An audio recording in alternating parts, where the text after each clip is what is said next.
All right. Welcome, everybody, to another episode of the Two Worlds podcast. I'm Jake, and with me, as always, is the merch campaign to my Two Worlds podcast. It's Casey. What's up, dude? Not much, man. I'm pretty excited for these shirts. Not to bury the Yeah. lead. No, if you guys haven't figured it out, Casey and I just launched a little merch campaign over on Bonfire. Check our socials for the links. We will be sharing that pretty heavily.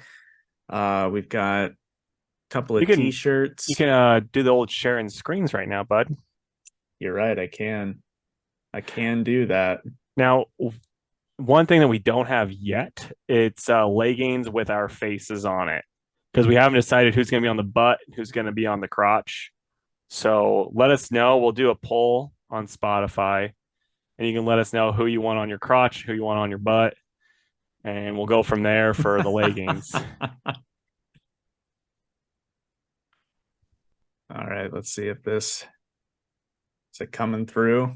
It is coming. All right. So as you can see here, we've got a t-shirt, got some different colors. Had to go with our classic yellow as well. Got our logo up there on the chest, but we've got regular t-shirts and like the soft heather type t-shirts, as well as tank tops if you want to show the guns. And then we've got hoodies as well as crew neck style sweatshirts. So there you go. Hopefully you guys think it's cool, and we'll pick one up to support you boys. Get one. This is what you do. Mother's Day is coming up. Your mom's gonna love it, but not just one, because you don't know what color your mom likes. For all you know, like your whole life, she's just been cooking you dinner and tucking you in. So this time, get her one of every color. Get her a tank top because she's going to the gym now that you're out of the house, and then and she gets cold on her way back from the gym because she's so sweaty. So you need to get her, the hoodie and the crew neck, and then just get her the regular t-shirts just for fun. Yep. Yep. If you do that for your mother, Casey and I will personally drive to her house, make her dinner, and I don't know, read her some Sonic Mad Libs. Yeah. Or, we'll marry her and we'll become your new father. Yes, both of us together. Yeah, no, because you're no, one man is not enough for your mother. She That's deserves much more than that. that's clearly why she left your father. So Okay. Anyway.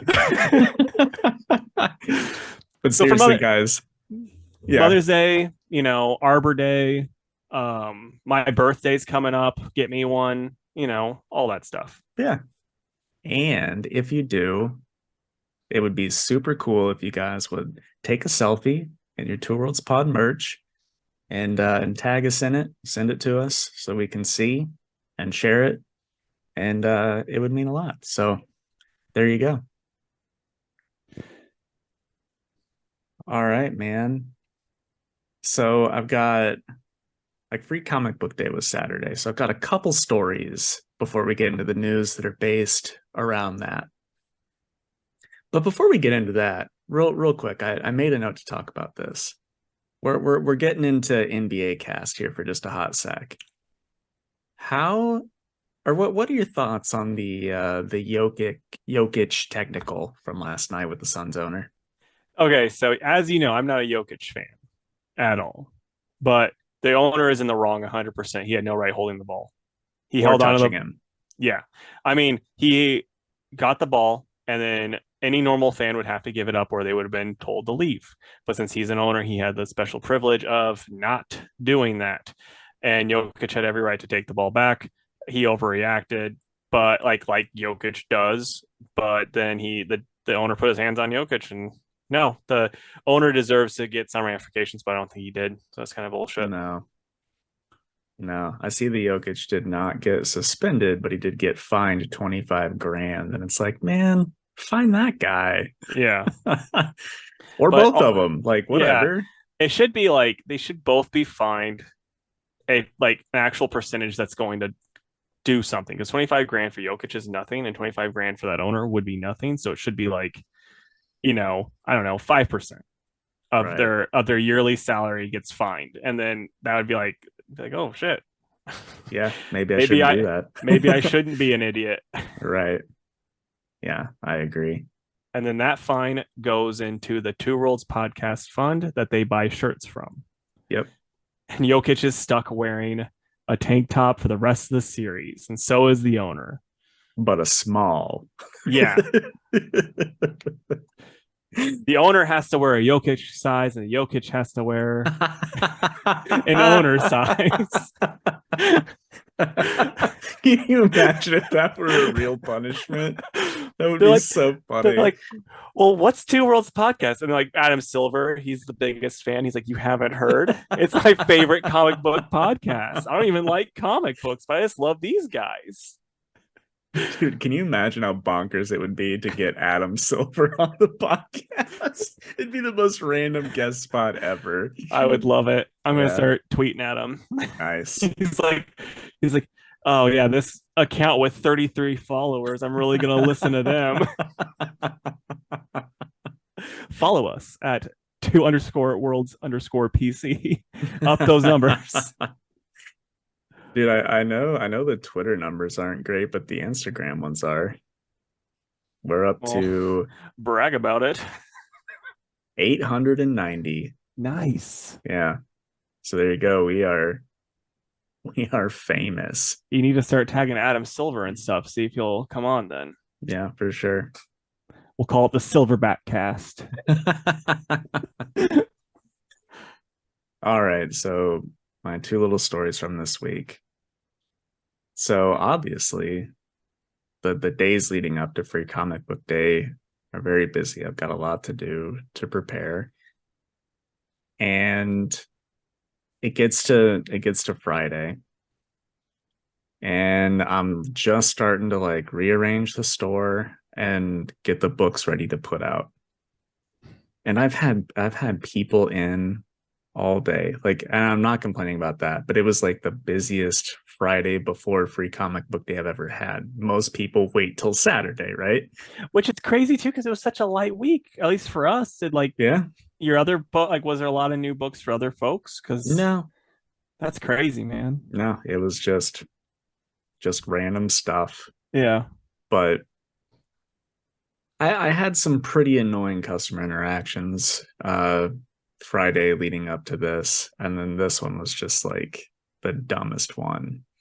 So I get a phone call as I'm like elbow deep in boxes pulling comics out.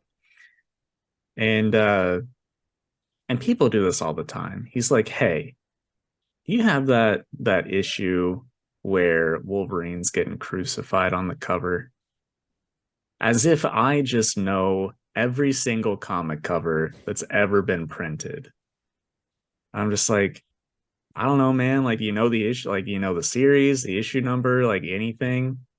He's like, no. Well, hold on a sec. Let me Google it. Just like, why wouldn't you have this prepared beforehand? Well, because he was testing you to see if you're a true comic book nerd. That was Stan Lee that was calling. He's like, I need to know if this is the person I need to reveal that I'm still alive to. And he's Right. like, Well, you I failed. failed. Yeah. Now I'm just gonna stay dead. Well, it's super fucking annoying, right? Because then they often do act like that I just don't know anything about comics when really they have no clue how many fucking comics are out there. So anyway, he finally Googles it and he's like, well, it's Uncanny X-Men. What like 251, I think was the issue number. And after I looked it up, I was like, oh, okay, I've seen that cover before. But anyway, I did not have that issue. It's one of Claremont's. It's like decently popular. So and I've sold it a handful of times over the years. But I told him I didn't have it, and then he's like, well, while I got you on the phone, it's like, Do you know if you have a bin of comics in there that are maybe not priced quite what they should be, like they're cheaper and should be priced a little bit more? He's like, because I'm looking to maybe buy an amount of comics that I can invest in, if you know what I mean. Like, that's what he said. Yeah. And I just went, no, I don't know what you mean. Because, like, at this point, dude, I'm so over all of it and I have shit to do. He's like, huh. Well, I guess I'll just let you go then. You have a nice one. I'm You should have like, been like, dude, do I have the deal of a lifetime for you? So I have these slabs. The first appearance of this little guy named Wolverine. And I have a great deal for him. So come on down. yeah. Or here's, 1,000 copies of The Death of Superman. Dude, oof, But that would dude, be it was just so my dream funny. come true. I know. It's like, oh yeah, yeah, I'm definitely an idiot that just has expensive books for real cheap sitting in here just waiting for you to come get them, guy. You should Drives be me like, nuts, man. you do know I'm the owner of this place, right? I'm not, just some random person. Like I own the shop. I'm not just gonna be like, oh yes, here's our fine assortment of dollar comics. All you had to do was ask, sir. Um, anyway, so that was like the most annoying. But then like on actual free comic book day, which was great, by the way. We had a great year. Had a lot of fun. I had one guy, like a rule is always you get three of the free books off the table. Obviously, there's like almost every shop does a limit. Otherwise, people would just grab whatever and they'd run out, right? So this guy comes up and he was buying a few things, which is nice because sometimes you get people that don't. And he's like, by the way, is it normal to put a limit on the amount of books people are supposed to get? As if it were like his first free comic book day. And I'd seen him in there before. I was Yeah. like, well, I've had this shop for 8 years and it's always been that way. And almost every shop that I know of puts a limit on books. So yeah, that's pretty normal. He's like, huh, well, okay then. And then just paid for his stuff and left. But just like, what? Can any of you like use the one collective brain cell you all share to work out some of these issues that you have? He's listening right now No, and he's not. he's so mad, but he's also not smart enough to realize that you're talking about him. Probably. Yeah. But of course, that's within like the first hours. There's like 8 people waiting, like currently waiting in line with a bunch others walking around the store. So it's just Yeah. like now's not the time, broski. Though I will say this is the first free comic book day ever where somebody didn't bring in books to sell to us the day of.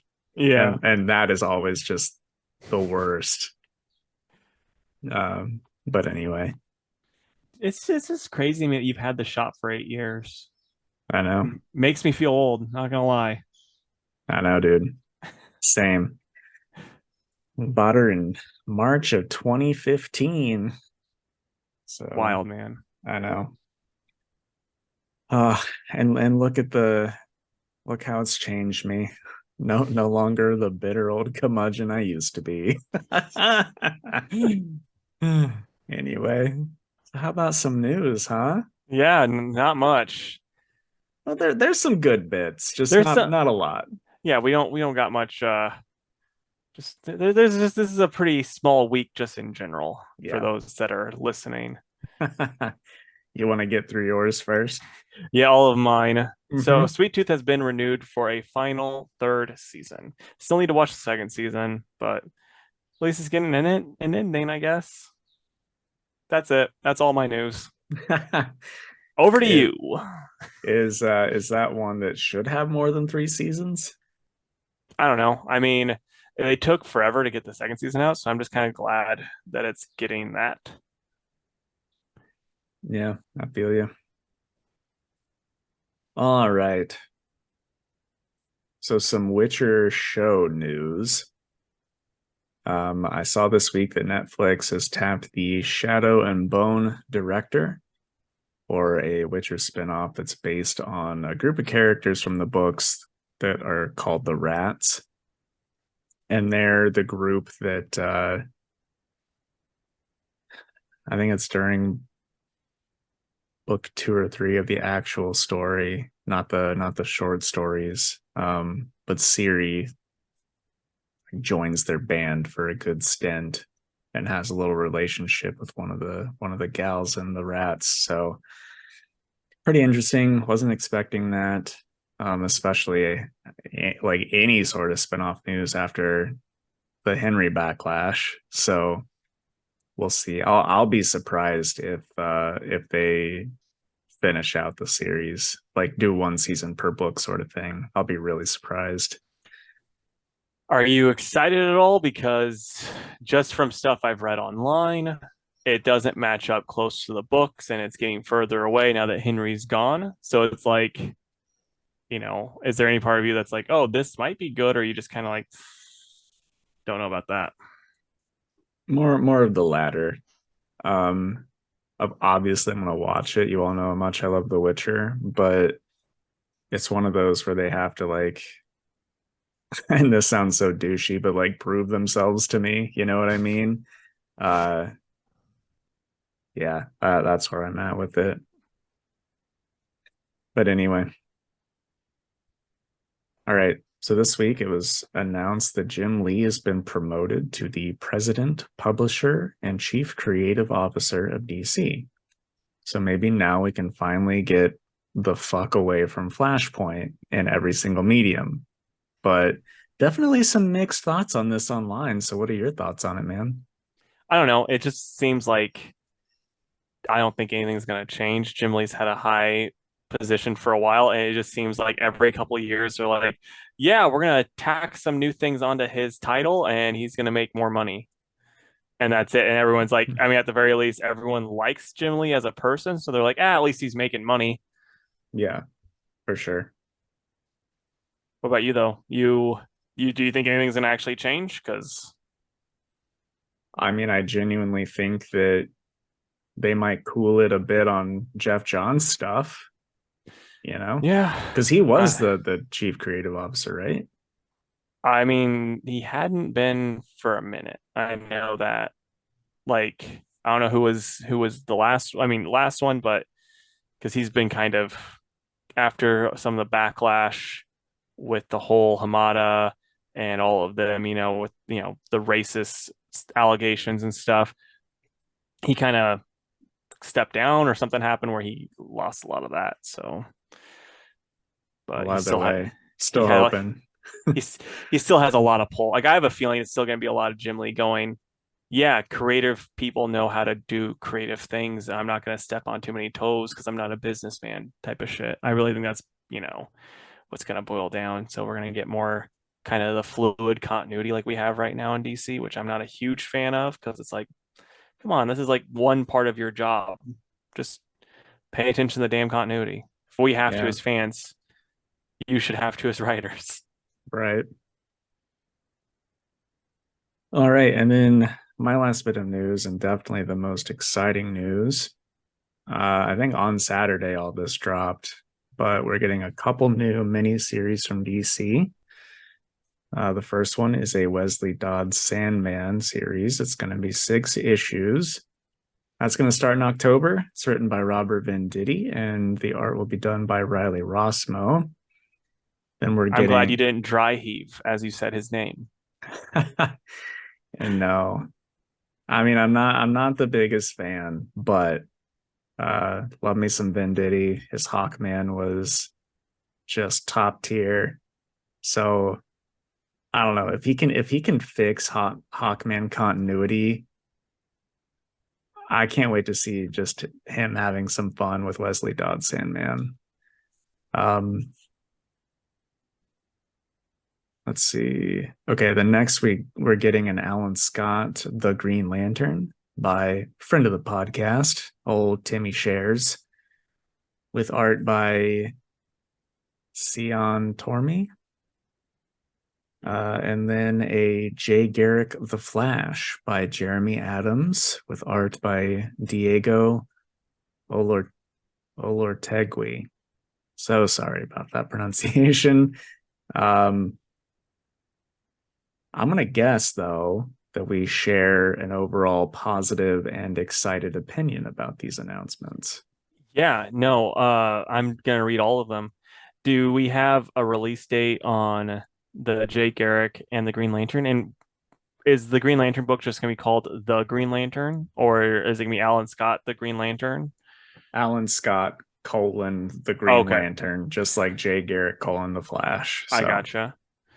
No, I'm all about that.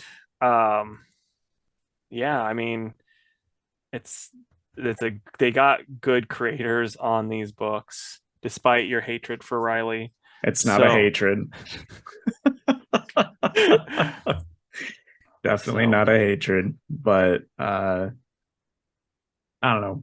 We were talking a little bit off pod, but with Sandman's mask and like the fun stuff he could do with the gas, it might not be so bad. So And I already know Jeremy Adams can write Jay Garrick like none other. And I mean, Timmy Shares is awesome. And so I really think he's going to do a good job with Alan.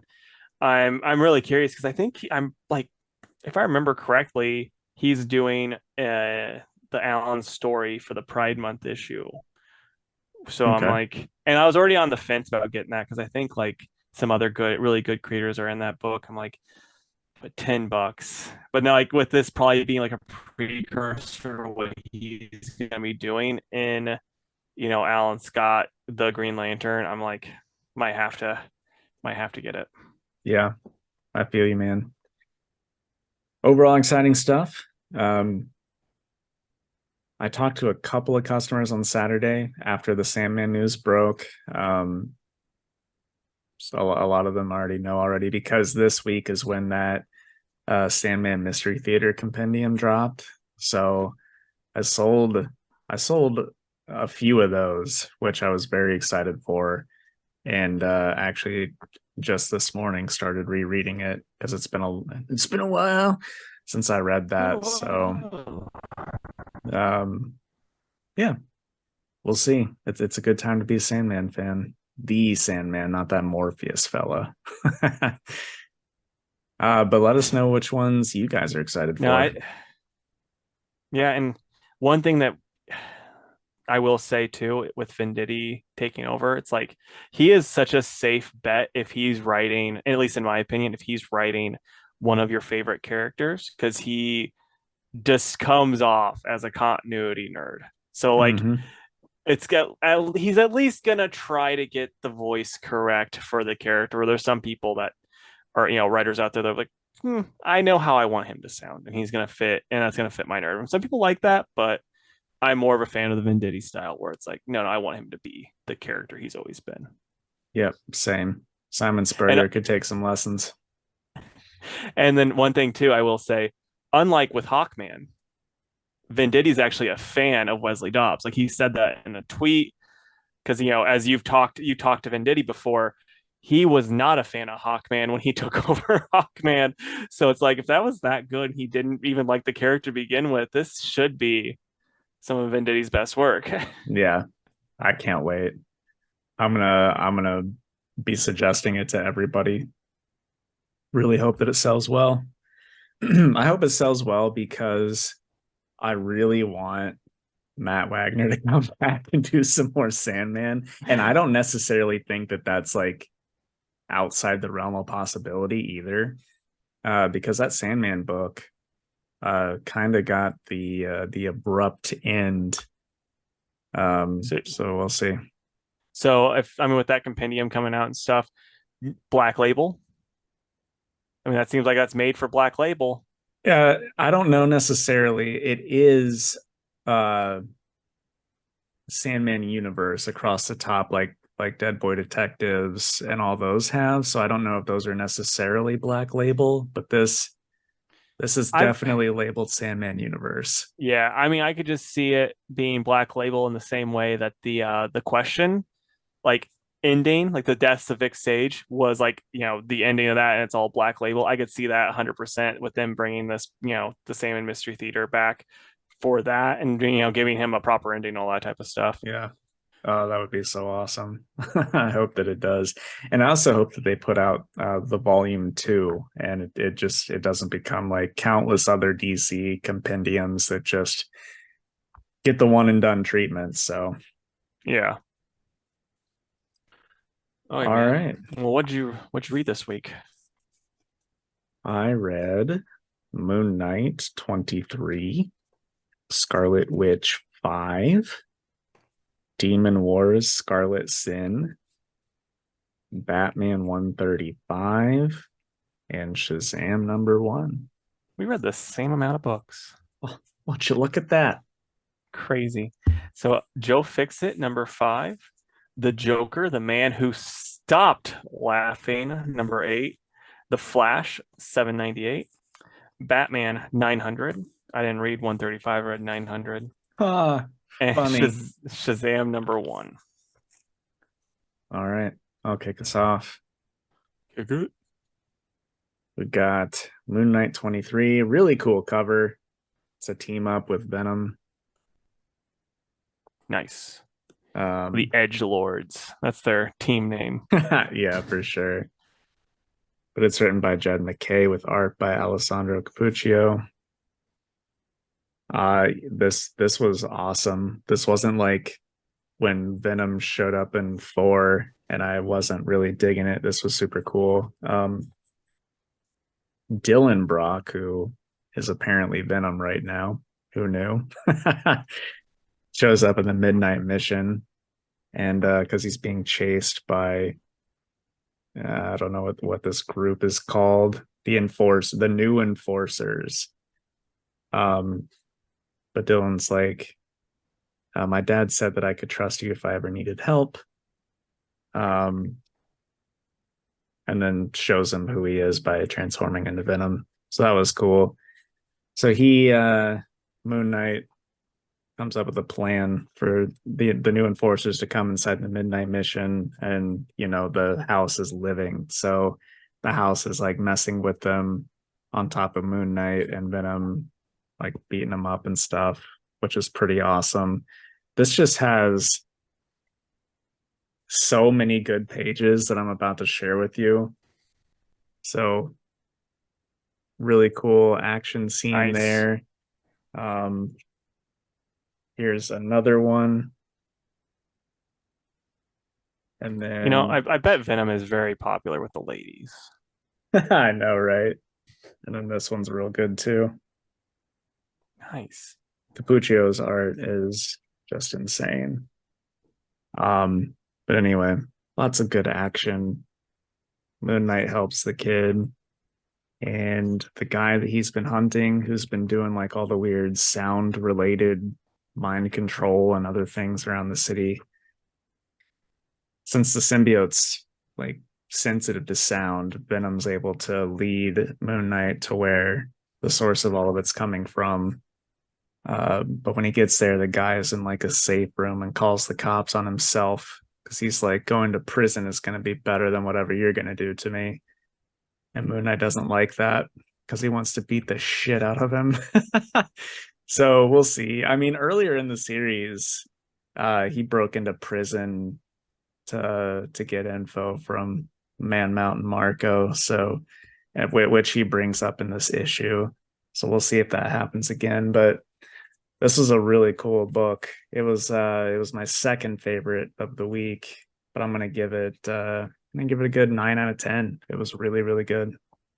I'm really curious what your favorite of the week is because there's like one or two that it can be. And I'm excited because I want to see if we got the same favorite. All I right. can So, tell you this, it's not Batman. oh, okay. But I thought you were like, it's not Joe Fixit. I'm like, Nope, darn it's it. not that either.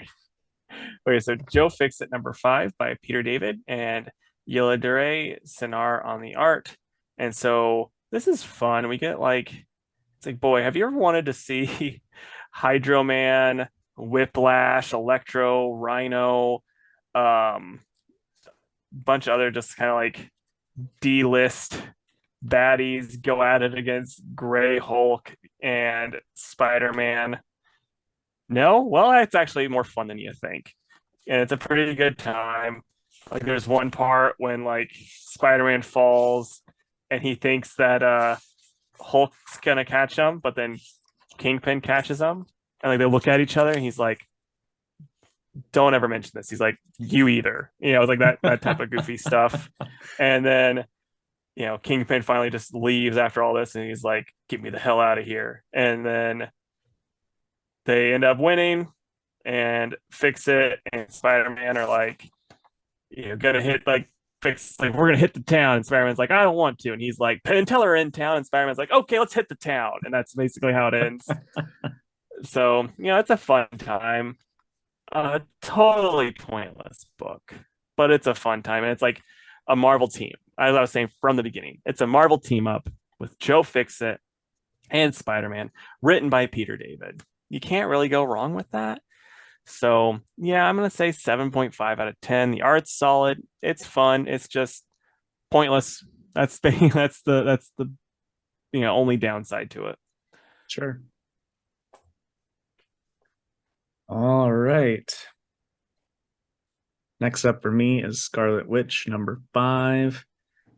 It's written by Steve Orlando with art by Russell Dodderman. It's okay. I'm glad that this is the last part with this Scythia gal in it because I'm not really digging it.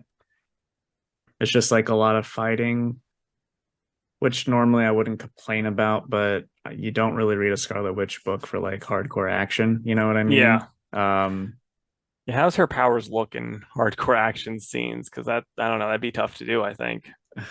yeah, I mean, it's just like a lot of red, flowy light hitting stuff or whatever, you know. Yeah. It looks good when she's like fixing the town, and stuff like that.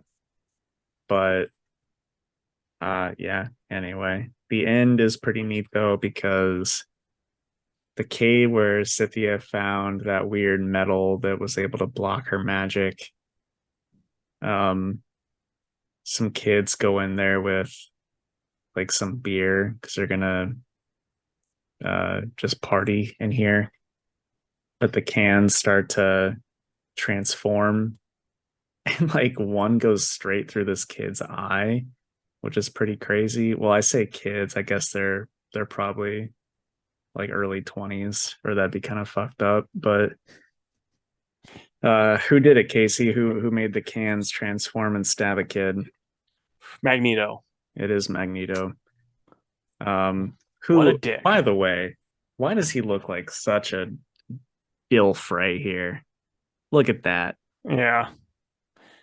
Um, but anyway, he says, because the kids are like, get out of here, it's haunted. And he's like, haunted? Perhaps it is. Perhaps I am a ghost. What else do you call those who refuse to stay dead? And then, it says next to be continued in the annual. So I'm curious if the annual is going to be the final issue or if there's going to be a second volume after this. Still on board, but like I said, if it was like next time more Scythia fighting, I probably wouldn't pick it up. So Yeah. I'm gonna go 6.5. Right on. Okay, so next up it's The Joker, The Man Who Stopped Laughing by Matthew Rosenberg with Carmen de Giodomenico on the art. And so yeah, you have the Gotham. I'm just gonna go Gotham Joker and California Joker because don't know how else to explain it. Gotham Joker's in the sewers hanging out with Solomon Grundy. Solomon Grundy is, just got attacked by Killer Croc, which it's like Killer Croc's one of those weird characters whose like power fluctuates so much. I remember when Bane first popped up, Bane beat the crap out of him, broke his arm, and then like now he's beating the crap out of Solomon Grundy. It's like, oh, come on. But he also used to be a guy with just a skin disease, and now it's like he's a full-on crocodile man. So Yeah.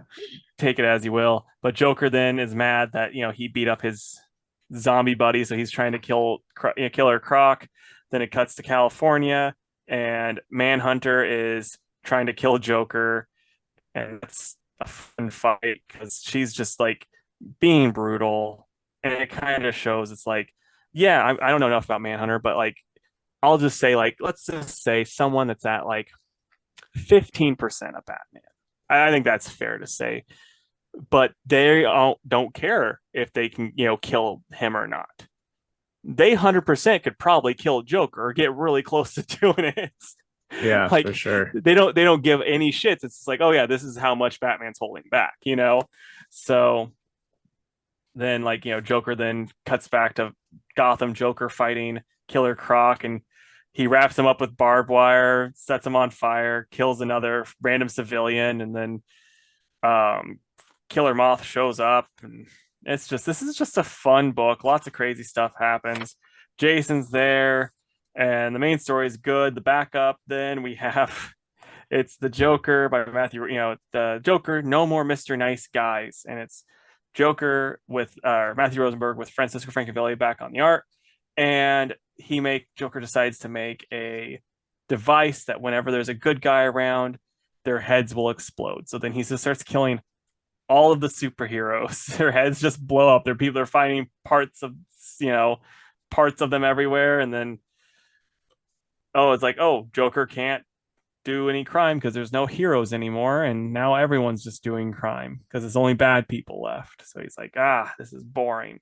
And then one of his guys is like, hey, if everyone's a bad guy, maybe we should be good guys. And his head blows up. And Joker's like, what an idiot. And so then he's gonna just do basically like what he wanted to do at the beginning is like start doing arson, but then he gets stopped from doing arson by the bad guys. They're like, you're still stupid. That's how it ends. I love this book. It's fun. Rosenberg's just like clearly having a great time with it. Who knew that this is probably even better than Tynan's Joker book, because it's like this is a proper Joker book. I don't know what the hell's going on. Like with that other one, I was like, yeah, Joker's not going to die. With this one, I'm like, one of the Jokers might die. Or maybe And we'll just have, hopefully they do. yeah, or we'll just have two Jokers. Who knows? But yeah, no, I like this a lot. I am going to give it a 9 out of 10. Nice. Demon Wars Scarlet Sin. Written and drawn by Peach Momoko. I think this is kind of the finale of her Civil War, her version of that. It's pretty neato. All the art's gorgeous as usual. Character designs amazing. I feel like it ends in a pretty good spot with a fun little twist there at the end. I don't really need to get into it too much because either you're deep into Peach's series or you're not. So, it is what it is. I liked it quite a bit. Not going to say I loved it, but I liked it a lot. So I'll give it an 8 out of 10. And I really do hope that she gets to keep going and do some more of this stuff. Nice. Okay, so Flash 798. And so this is called Time Heist. And this is by Jeremy Adams with Fernando Pasarin and Oscar Albert with Will Robson on the art. And I'm just gonna talk about this very much as excited as I was when I read it because this was so good. So Linda, they gave birth, she gave birth to her new kid, Wade, and she no longer is connected to Speed Force, so it's all Wade, which is like, man, it's gonna be tough to take care of that kid if he's on the Speed Force. But Wally then, father of the year, husband of the century, is like, well, see you, babe, gotta go to work. And so he has to go to work to do this thing for Mr. Terrific because they're doing this like time travel crap, and it's setting this big thing up. And then while this is going on, this lovely, I'm just gonna call her a fat old woman, walks into the thing. She's dressed in scrubs and she's like, "Oh, hello, dear. I'm here to take the baby for some tests.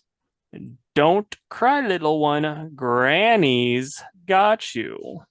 If you can guess who this could possibly be, because later, then she also goes, she says it one more time, Granny will take very good care of you. And then a real nurse walks in and they're like, "Hey, I'm here to take the baby out for some tests."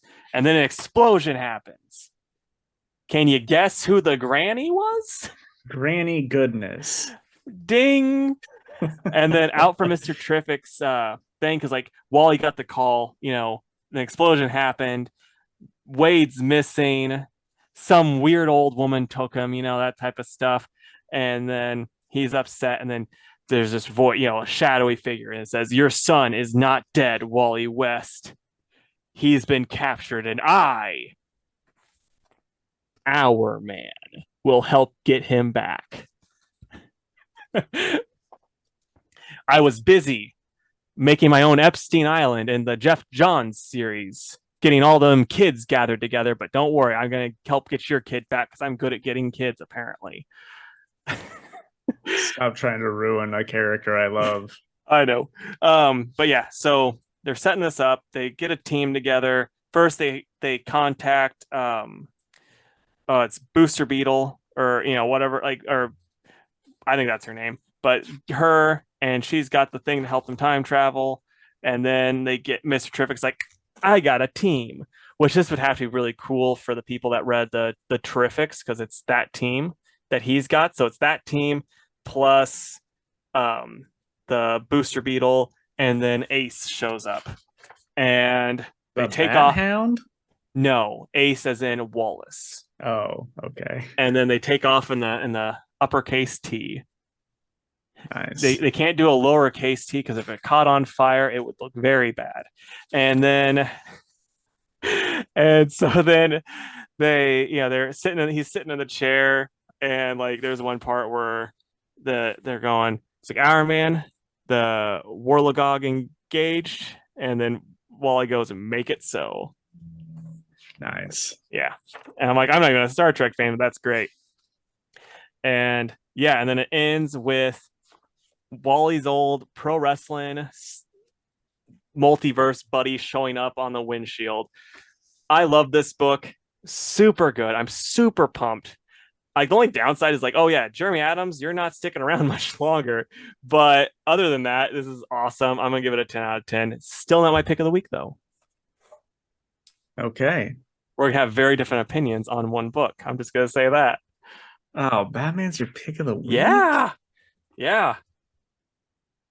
Okay.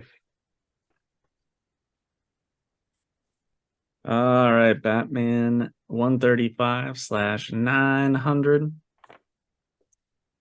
It's written by Chip Zdarsky with art by Mike Hawthorne, Jorge Jimenez, and Mikel Hanin. I'll let Casey take it away because I thought it was okay / I didn't care. So okay. So yeah, we have Batman. He's fighting with old red mask dude, and we get the Alfred and stuff, and it's pretty solid. Like that stuff was started off pretty good. They basically, Alfred then finally like nuts up and he helps the people get in, and that was cool.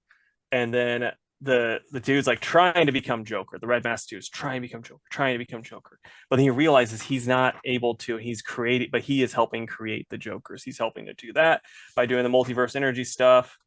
We get some punchline action, and like, now Punchline's my favorite character to read and stuff because of our own stupid continuity for her. So that was just automatically a good time. But this first half, I was like, I like this, but it didn't bring me the joy that it does later on when they are multiverse hopping, because that's the big thing. Like, first, like as soon as like Red Mask Dude jumps into the thing to jump away, then they start talking, about what to do. There's a nice moment between Alfred and Batman, which I absolutely loved, because from the start I was like, this is how they're gonna bring Alfred back. But then like he explains why he can't do it, and it worked and it makes sense. It was also just a nice moment. I miss Alfred. So I thought that was exceptional. Before you continue, because I did Yes. want to talk about that. It was a nice moment, but I am getting pretty tired of seeing all these different Alfreds and having nice moments and then none of it matters. It's like, can we just get him back? Well, in all You fairness, know it's what I like mean, though? every writer needs to have at least one of these. Come on. I know, but the writer gets his moment, but we've had a bunch of them. I mean, what? We had Mark Wade's, then now this. What was another one? Well, during the fake Alfred one, the last That writer, was Mark Wade's when he did that. That was in the Robin. man, I could have swore there was another one with Tynan. I don't know, maybe. Hmm, whatever. But then Batman ends up going to Michael Keaton verse, and you know that was interesting because it was The like, coolest Michael Keaton's Batman has ever looked. yeah, 100%. And then we get to the vampire verse. That would have been from the one where it was like Jack the Ripper times, correct? Yep. That's what it looked like. Okay, Mike Mignola. yeah. Which that's the thing. I This looks like Mike Mignola's art, but he's not credited. I So bet they just go out because like each of these things they try to match the art, and that's the what they're going with. And I thought they did a really good job with that of the switching up. And it's like every one of these Jokers, like basically the Jokers, if they're dead, they come back, or if they're still alive, they're like more crazy, more evil every time this dude goes to each one. And but the thing is, every Batman, no matter the universe, they're all the same. Like that's the thing that I loved about this. They're always trying to stop him. Like that's one of the things Batman's learning. That's another thing that I loved about this issue is you always hear these people like, oh, well, if Batman just killed Joker, or if Batman never, if he put his money towards stopping this stuff, none of, and it's like, oh, well, actually, no. If you read this book, it even shows why that's wrong and how this works. It's comic book physics, but it just worked well. He meets Terry and old Bruce, and like it's written very well to the point where old Bruce, as I was reading it, sounded like Kevin Conroy, and that it's was my hilarious. favorite part of the book. My favorite part I'm going to get to here a little bit, but I think it's hilarious that future them is like, here's a little CD. Here's X-Men Legends on GameCube is Yeah, basically what it yeah. looks like. Which that's really funny. Yeah. Then the Joker shows up there, and then he teleports, and like again, he's talking about how every time he sees a Batman, they're always there. They're always wary of him, but they're always going to help. And that's such a cool concept to me. And then he meets Adam West Batman, and Adam West is like, old chum, you don't have a utility belt, you need it. And he gives him his utility belt because these Batmans are always helping. He meets Frank Miller's Batman, they fight, but then he kind of realizes, oh yeah, you're Batman. Also, he gives him a new hand, they fight, and then it finally gets to Batman. He's got the new suit, which looks dope as hell, and he's fighting the Red Mask dude. And the Red Mask dude made like these Joker sharks, and one's attacking. And this is my favorite part in the whole thing. Batman's about to deviate by a shark. He reaches into his utility belt, and you know what he's got? He's got shark repellent spray. Because, of course, thank you, Adam West Batman. And he uses it, and then he one shots the old dude. But because he's Batman, he can't let him die. So he sends him back to his universe. And now he's just sitting there. But what's a Batman without a Robin? Robin shows up to save him. And yeah, I absolutely loved it. I'm not looking forward to fail safe shit again. But I thought this was perfect. Wonderful 900th issue. I gave it a 10 out of 10. What didn't you like about it, bud? Well, hold on. I did want to say that last page with all the different oh shit, what's his name? Batman of Zur-En-Arrh? Yeah, that one. All of them look pretty cool. Yeah. Um, well, first of all, I don't really like Mike Hawthorne's art on this book. I think Batman's got a dumb looking cowl. Well, like I think the costume is stupid, but I think that's kind of by design. Maybe not by design, but it's like, oh yeah, this is what he made off of the streets versus the nice costume that he gets at the end when he's getting Frank Miller versus Batman's costume, which looked dope as hell. Yeah, no, it definitely did. And it's not so much that I'm finding things to dislike. I just didn't love them like I you got did. you. Um, Obviously seeing all the different Batmans was cool. The multiverse hopping, seeing Jorge Jimenez draw, Tim Burton's Batman, Adam West's Batman. Uh, they just look so good. He, it's like, how do you make the 60s look better? You have Jorge Jimenez draw it, Yeah. right? Um, maybe it's because I didn't really watch a whole lot of Adam West Batman, but I knew the shark repellent spray was Mm-hmm. coming, I did and too. just it just didn't do it for me because I'm not like a huge Adam West Batman fan. I just thought it was silly.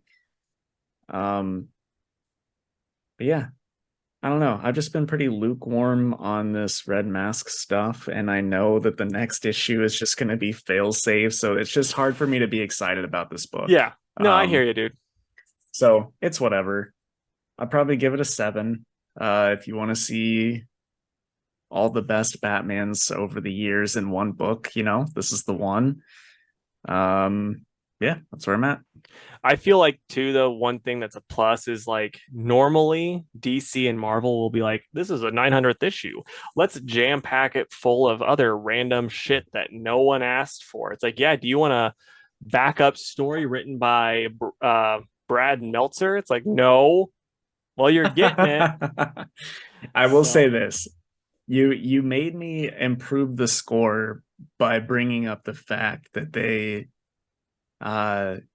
they proved the Joker or no Joker, how that affects Batman. So yeah, and definitely it, has a purpose. I just wish that like the rest of the arc had as much purpose. yeah, no, I think the rest of the arc wasn't great, but this was such a good issue, and it's such a good issue 900 where it's like it sums Batman up really well. It even sums up his relationship to Robin really well, which is like the only two Robins that would work with are Tim and Dick. And it's like I don't see Damian doing that shit. I definitely don't see Jason doing that. So it's like those are the only two that could do that. So that really works, and especially Tim, because it's like after Dick stopped being Robin, he stopped being Robin. Tim's the one that's like kind of brings Bruce back from the edge anyway. So like that just Yep. worked. It all just worked for me. So yeah, that's why it's my pick of the week. I'm glad that you loved it, man. Yeah. It's On definitely to not the worst issue of Zdarsky Batman we've read. that's a fact. It's definitely not the worst Batman he's written either, because that was that other Batman Yeah. series. Yeah, for real. Now, since this I already know is going to be your pick of the week, we'll talk about Shazam by Mark Waid and Dan Mora. Take it away, sir. Yeah, absolutely. I mean, you can tell right away from the first page that Mark Waid is just having fun with this book because we get Shazam saving a space dinosaur and then having space tea with the space dinosaurs. Uh, and dude, like normally something like that would be cheesy, just to be cheesy, but I actually thought it was well done. Like Captain Marvel having tea with space dinosaurs. Normally we would maybe groan or roll our eyes at that, but it wasn't that bad. You know what I Well, I mean? mean, the captain is he's known as the Captain Cheese too, so him being a little bit lame is fine. Yeah, for sure. But yeah, he just gives us a little background on what the rest of the Marvel family's up to right now, which is Mary has powers and Freddy doesn't, and neither do the other ones. Um, but it looks like the main gist of everything is that all of the gods or people, Solomon, Hercules, Atlas, Zeus, Achilles, and Mercury that make up the Shazam powers don't think that Billy is using those powers to their full potential. So they're starting to influence that. But I do think one thing that's pretty neat is at the home of Billy's foster parents, they just have Mr. Taki Tani there playing housemaid. And the part that really had me laughing, Taki Tani cooks and cleans in exchange for room, board, and belly rubs. He is a man. He is just a man that's got fur and has a big old tiger head. You know, someone like Preston might be fine giving him some belly rubs, but it's just kind of weird to picture like these kids I giving this mean, man some belly rubs. like I mean, it's like okay, the kids doing it, it's fine, but him doing it as as the captain, that's when it looks weird. Yeah, yeah, for sure. But no, I just thought that would be funny to talk about. Yeah.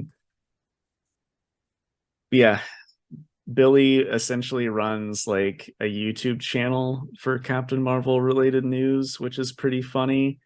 Um, there's like a little screen where it shows comments from people, and one of the people is Dan Mora himself, which I thought was pretty funny. It's all in Spanish, so I pulled up Google Translate to see what he said, and it just said, "I'm a big fan of the captain. I didn't know much about him before this channel, but now he's one of my favorite superheroes." I'm like, that sounds exactly like the conversation I had with him at C2E2 in regards to this book. So I thought that was pretty cool. But anyway, a giant sinkhole opens up in like California, so he flies there. Is lifting up rubble, saving kids, helping the first responders, and then he starts to feel a little funny and starts yelling at people. He called this one lady a pathetic, stinking cow, and how they should all be thankful that he's there helping them because they're all just a bunch of stupid peons compared to him. And then all that goes away. He's like, oh no, what have I done? Because he realizes that there's phones and cameras recording him and all that. And that's where it ends, to be continued. So it's clear that some of those gods have control over him, which is, as far as I know, something new that's being done with this character. Which, leave it to Mark Waid to find something that hasn't been done to a character, right, and doing well, it. well, with Mark Waid, it could be like it hasn't been done or it was done in like a weird issue back way in the day that no one remembers, that only he remembers because he has the photographic memory. Yep, It's one or the other. for sure. But I love that. It's funny, it's fun. There's some good moments of just general heroism, and Dan Moore's art is killer as always. So I don't really have anything bad to say about it. For me, it's a 9.5, and it's my pick of the week. Yeah, I liked it. It's a solid first issue. It didn't grab me as well as I wanted it to. Like I really wanted this to be my pick of the week. That's what I expect to be my pick of the week. It was the second to last comic book I read after, Flash was the last one because I was like, that this for sure is gonna be my favorite, one of my favorites. But this one I was like, oh, it wasn't as good as I had hoped. Like I came in with high expectations and like it didn't meet. I was expecting that, like I said, 10 out of 10 wasn't there. It's probably at like 8.5, 8 for me. The art's fantastic. And I think it's going to keep getting better as each issue goes. It's just, didn't catch me as well as I wanted. Right on.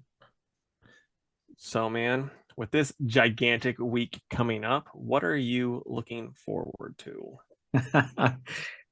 um besides that comic book money? I know Casey's gonna keep the lights on this week. Um the new Silk series, definitely. I'm gonna go with probably Spirit World, because I hope that that's fun. And then I'll say Superman Lost. Nice. I don't have near as much as you do, man. I know. Are you gonna check out Green Lantern? Jeremy Adams is real good.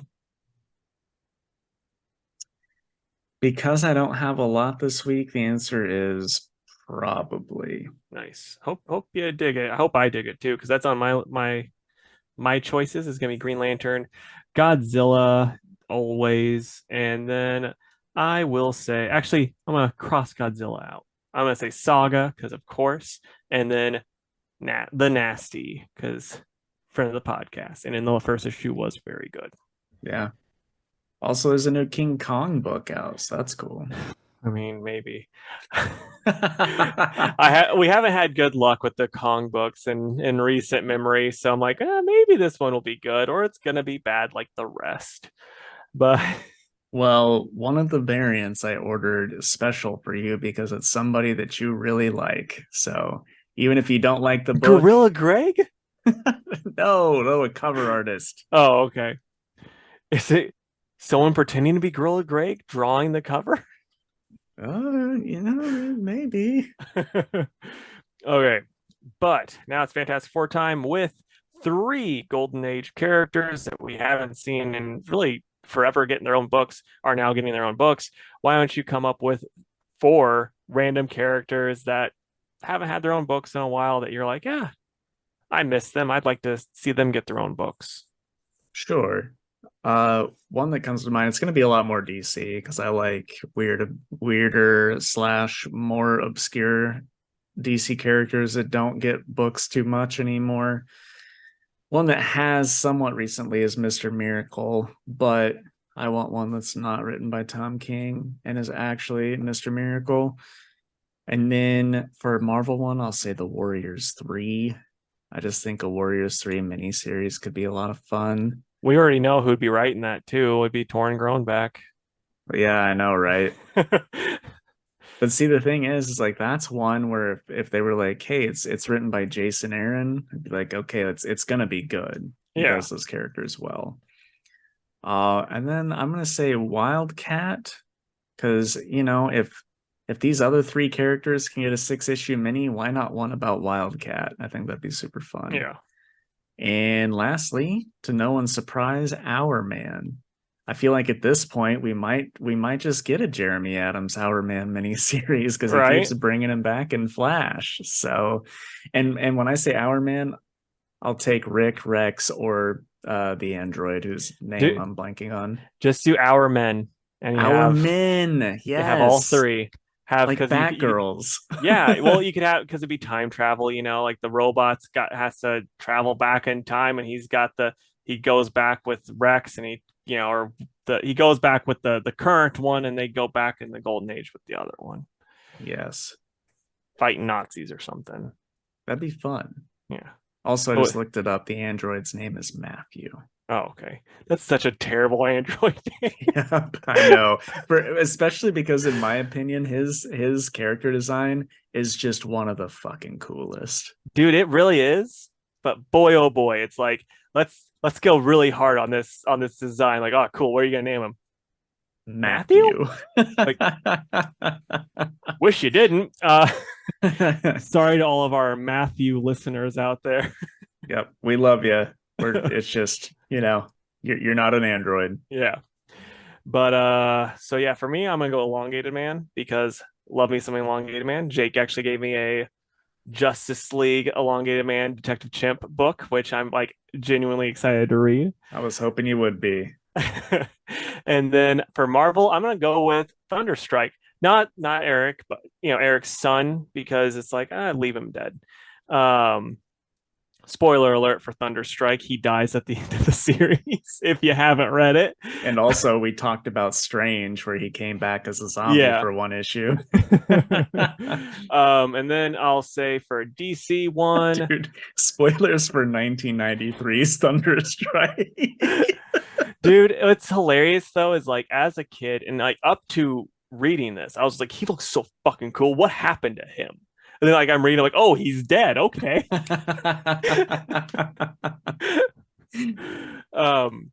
But then I'm gonna say Bawana Beast what a weird character. Actually, Freedom Beast, because Bawana Beast, I think, retired, and then Freedom Beast took over, and then he got killed by James Robinson.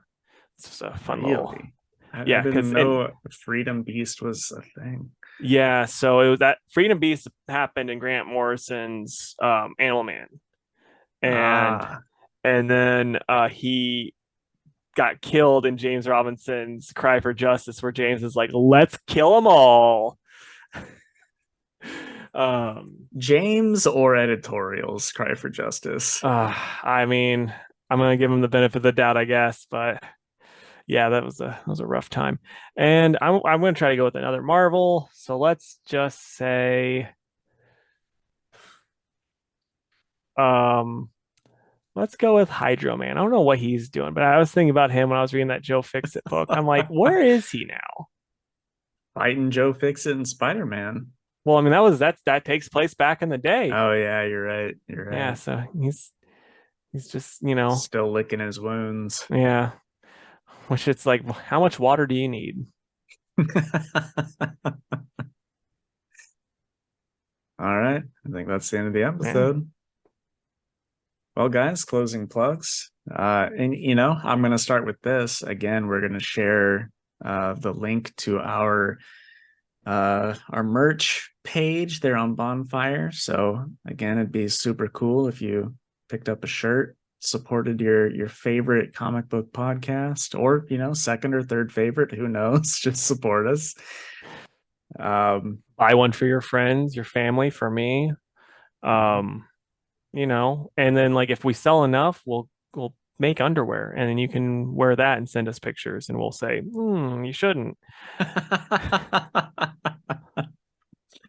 Anyway, moving on to the actual plugs. Please go to facebook.com/Two Worlds Podcast and give the page a like. You can also follow us on Twitter at 2_worlds_PC and on Instagram at 2worldspod. You can email us at twoworldspodcast@gmail.com. And if you would, please go to our YouTube channel. It's Two Worlds Podcast on YouTube and subscribe to the channel. And then something else you could do just to let other people know is like go to the grocery store and like when they're not paying attention, how they have those intercoms. It's, you can say different stuff and just go, hey, there's a podcast. It's really good. It's the best podcast. Do you know what a podcast is? And then explain to them what a podcast is. And then like before they, then be like, don't forget to mention our name. Like it's Two Worlds Podcast. You guys are dragging you away. But Yeah, make sure they know. And then that's like, that's like guerrilla marketing, right? sure. Why Oh, not? another really good guerrilla marketing. Draw a picture of a gorilla holding a sign that says Two Worlds Podcasts. Oh, the best guerrilla marketing. Buy one of our shirts. Jump in to a gorilla enclosure. Put it on the gorilla. Take a selfie with the gorilla. And then we'll post it. We'll repost it. And we'll, be like, oh, look at this. I don't know if you guys know this, but Casey doesn't know what guerrilla marketing is. Coney 2012. But also comment down below what are some characters that you wish would have a Oh, series yeah. come out. And tell us your shirt size. Yeah, why not? Maybe we'll do a giveaway for a shirt. Who knows? Yeah. All right, guys. Well, we'd love to stay in chat, but we have to Keep telling you to buy a shirt. keep telling you to buy a shirt. Okay, love you. Bye. Bye.